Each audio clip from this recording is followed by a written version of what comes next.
Posible nga kaya na sa susunod na pagkakataon ay si George King na ang subukang maging naturalized player ng Gilas Pilipinas.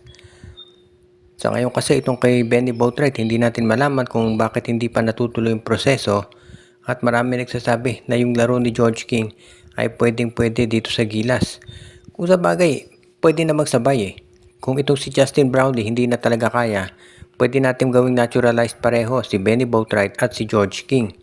Nakita naman natin kung paano maglaro si George King para dito sa Blackwater noon at ngayon sa San Miguel at mukhang pwedeng-pwede ito dito sa Gilas, Pilipinas. Isa yan doon sa mga bagay na dapat konsiderahin din ng SBP, lalo na at nakita nga natin na nahihirapan itong Gilas. Nakita natin kung paano doon sa scrimmage tinambakan sila ng Asian Games team na pinadala natin sa pangunguna ni Robert Bolick, ni Cedric Barefield at nitong si Xavier Lucero. Kahit na nandun pa si Kai Soto sa Gilas, Pilipinas, nahirapan at natambakan sila. Kaya nga ngayon mukhang kinakailangan talaga na meron tayong George King na tutulong dito sa kanilang lineup. Sa ngayon itong Gilas, naghahanda pa rin daw pero hindi pa natin matitiyak kung sino pa yung mga players na handang maglaro para dito sa laban natin sa Jordan. Ilang araw na lang magsisimula na to at hanggang ngayon ay hindi pa nakakapag-prepare at parang ngayon pa lamang nagkakandara pa itong Gilas na isipin kung sino yung mga kukuning players. Kulang sa preparasyon, hindi pa lang makapaglalaro si Brownlee at kung ano pang problema ang sabay-sabay na dumating. Ito palagi na lamang ganito ang kwento dito sa ating national team at sabi nga ng iba ay nakakainis na. Pero mukhang walang pagbabago talaga sa sistema. At yan ang dahilan kung ba't marami ngayon na naniniwala talaga na mukhang kinakailangan na baguhin itong nangyayari sa Gilas. Yung pagdagdag kay George King, baka isa yan dito sa makatulong dito sa ating Gilas Pilipinas kung sakasakali nga na makatulong talaga ito dito sa ating lineup.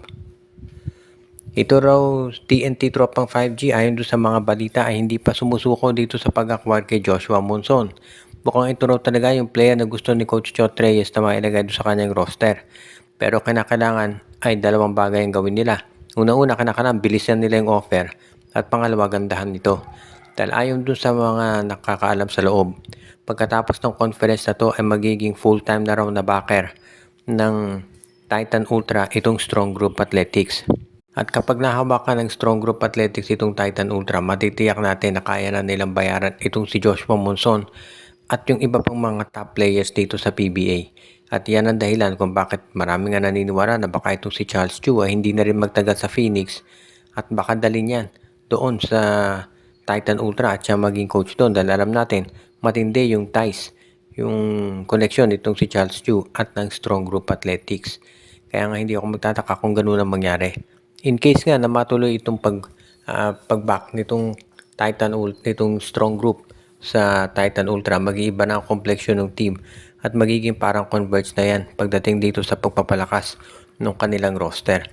Kaya nga maraming naniniwala na actually no, sabi nga nila baka raw itong Strong Group maging parang sister team ng Titan Ultra at hindi na ako magtataka kung ganyan talaga ang mangyari.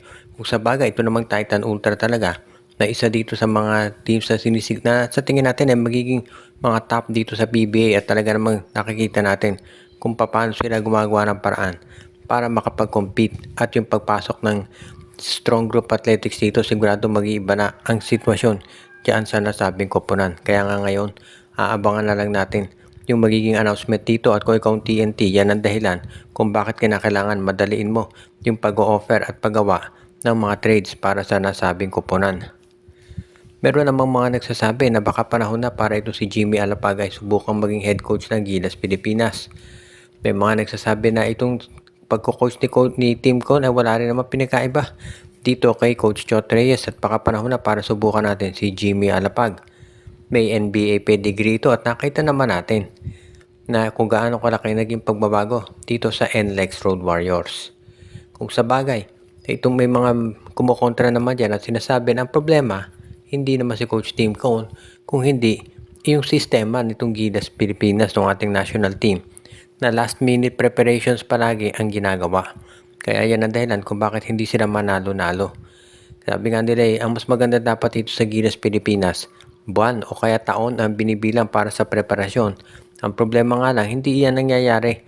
Kaya palaging last minute yung preparation at worst case example nga itong kay Justin Brownlee, yung pinaka-importanting player sa Gilas hindi pala makapaglalaro. At yan ang dahilan kung bakit ngayon maraming naniniwala talaga na kinakailangan yung sistema nitong Gilas Pilipinas sa mabago. Kahit ilagay pa dyan si Jimmy Alapag. Ang sabi nga nila, kahit si Eric Spoelstra ang ilagay mong coach dyan, mababaling wala din. Dahil nga dito sa naging sitwasyon ng kanilang roster. At yan din ang sinasabi nga ng karamihan, no, na baka kinakailangan talaga na magkaroon ng mas magandang sitwasyon dito para naman yung ibang mga teams ay maging ready na pagdating dito sa ganyang klaseng sitwasyon. At sa tingin ko naman magiging maganda talaga to dito sa Gilas Pilipinas kung maayos na yung kanila preparation. Kung maayos yung preparation at ilagay mo si Jimmy Alapag dyan, ayun, baka makatulong talaga at mag-iba na ang kompleksyon nitong ating national team at maging ready na talaga sa mga competition. Pero so far mukhang talagang namumroblema itong ating Gilas Pilipinas dahil kulang talaga sa oras pagdating sa pagpe-prepare ng kanilang koponan sa ganyan sitwasyon. Ang 6'8 player ng Blackwater Bossing na si Christian David ay malamang papunta na sa San Miguel Beermen at baka ang maging kapalit naman nito ay si JM Calma plus sasamahan daw ng isang first round pick. Mukhang ito na ang nabuong pa siya ng dalawang grupo dahil ito raw si Christian David ay gusto nang umalis sa Blackwater. At ang San Miguel Beermen naman daw ay determinado na ma-acquire ang serbisyo ng nasabing forward center. Matagal na raw gusto ng San Miguel na makuha si David at nakita na nila na ito yung oportunidad na iyan ay magawa. Kung sa bagay ito namang San Miguel hindi nakapagtataka na talagang nagpaplano na makuha itong si David dahil nakita nila yung potential nito bilang isang future center o kaya forward. Yung laro ni David ay parang si Rodney Brondial pero mas matindi yung scoring nito. At sa height nito na 6'8 kasi laki ito ni Mawala Tautua.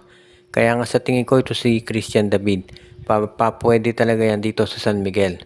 Ito naman Blackwater hindi malulugid dahil si JM Calma mahusay din naman player yan.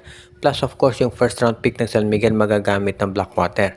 Kung maalala ninyo yung draft pick ng Blackwater binigay nila sa NLEX. So ngayon makakaroon sila ng draft pick pag binigay itong sa San Miguel mapupunta sa kanila. At yan ang dahilan kung ba't sa tingin ko magiging mas maganda na to para dito sa Blackwater Bossing. Yung ganitong klaseng deal, at least kahit papano magkakaroon sila ng magandang kalalabasan nito para doon sa kanilang roster. At alam naman yan ni Coach Pat Aquino. Kung sa bagay, sabi nga ni Pat Aquino, ayaw na niyang maging loser itong Blackwater. Pero kinakailangan siyempre na para mangyari yan ay pakawalan mo, yung trade mo, yung mga players na ayaw na maglaro doon sa team.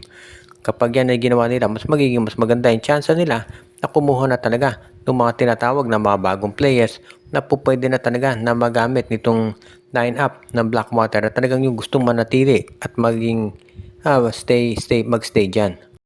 Binabati natin yung ating mga taga-subaybay na sila Edwin Carmona Jr., Jonel Alagon, Katsakino Tukusin, si Joshua Giray, Espejo at Rosales family, si Michael D., si Ireneo Salangsang, si Monde Guzman. Binabati din natin si Joseph Pineda, pati na rin si Malyari Mascarinas, si RG Bueno, Tony Alon at ang iba pa.